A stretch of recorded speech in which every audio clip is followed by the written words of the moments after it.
Durante o seu trabalho em campo, você vai encontrar dois tipos de unidades. Cada uma delas será classificada de acordo com a sua espécie. O que define a espécie, como vamos ver aqui atrás, é o uso que se dá à unidade.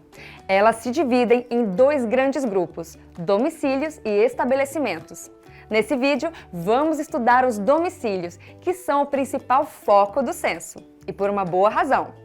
Os domicílios são os lugares cuja função principal é a moradia.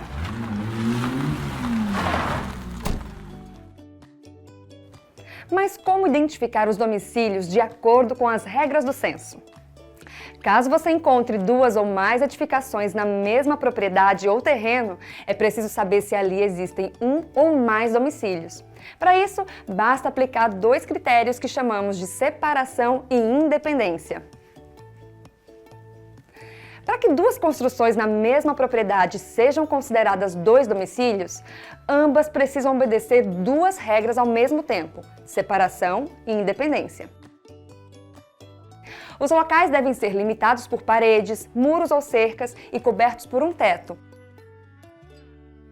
para que as pessoas possam dormir, preparar sua comida ou se proteger do exterior, assumindo, mesmo que parcialmente, as suas despesas de alimentação e moradia. Os dois locais também precisam ter entradas independentes umas das outras.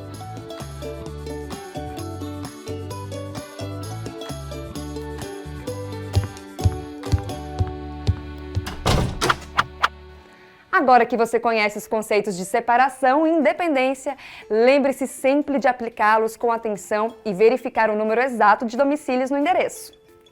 Caso identifique algum domicílio que não esteja previamente cadastrado, você deverá incluí-lo no cadastro de endereços. Esse procedimento é muito importante para garantir que todos os domicílios do Brasil sejam contados. Pronto, agora vamos aprender a classificar o domicílio. A primeira etapa é saber se um domicílio é particular ou se é coletivo. O domicílio particular é aquele em que os moradores ou são parentes, ou há uma dependência doméstica, ou existem normas simples de convivência, como quando amigos dividem uma casa ou apartamento.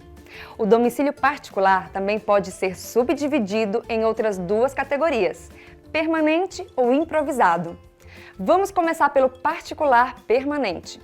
A definição é bem tranquila: é todo domicílio construído para servir de moradia a uma ou mais pessoas. Esse é um tipo de moradia mais comum de se encontrar. Vale tanto para casas ou apartamentos, como para parte-hotéis e outras habitações em cortiços ou mesmo casas de cômodos. O domicílio particular permanente se subdivide em outros três grupos: ocupado, de uso ocasional e vago. É fácil entender a diferença entre eles. O domicílio particular permanente ocupado é o mais comum. É aquele que estava habitado na data de referência. Simples assim.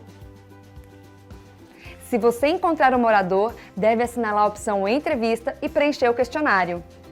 Caso o morador não possa recebê-lo neste momento, assinale a opção Agendamento e registre o dia e a hora para retornar e o número de moradores. Você também pode oferecer a opção de preenchimento pela internet. Neste caso, deve preencher o cadastro do morador. Mas se na hora da sua visita não tiver ninguém em casa, só tem um jeito.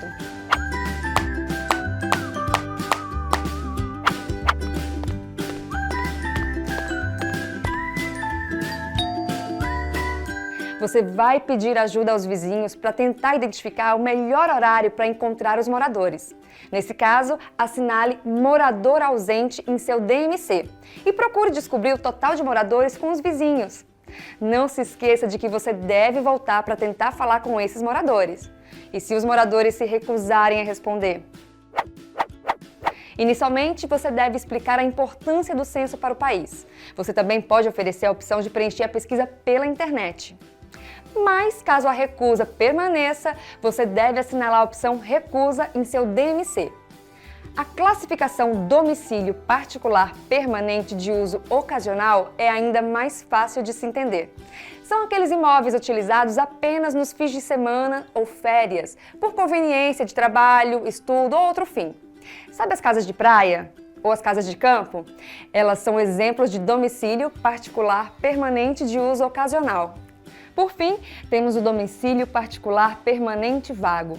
Esta categoria é igualmente simples. São os imóveis que estão sem moradores na data de referência.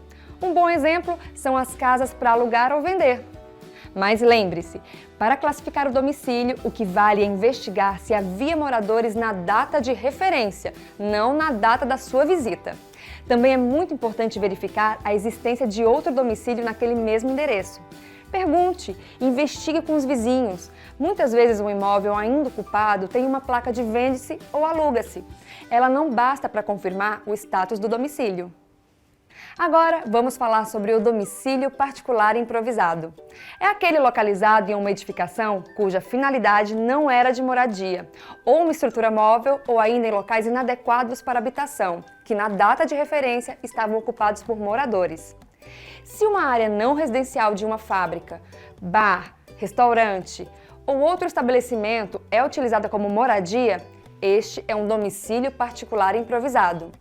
Mas não é somente o local de trabalho que é considerado domicílio improvisado.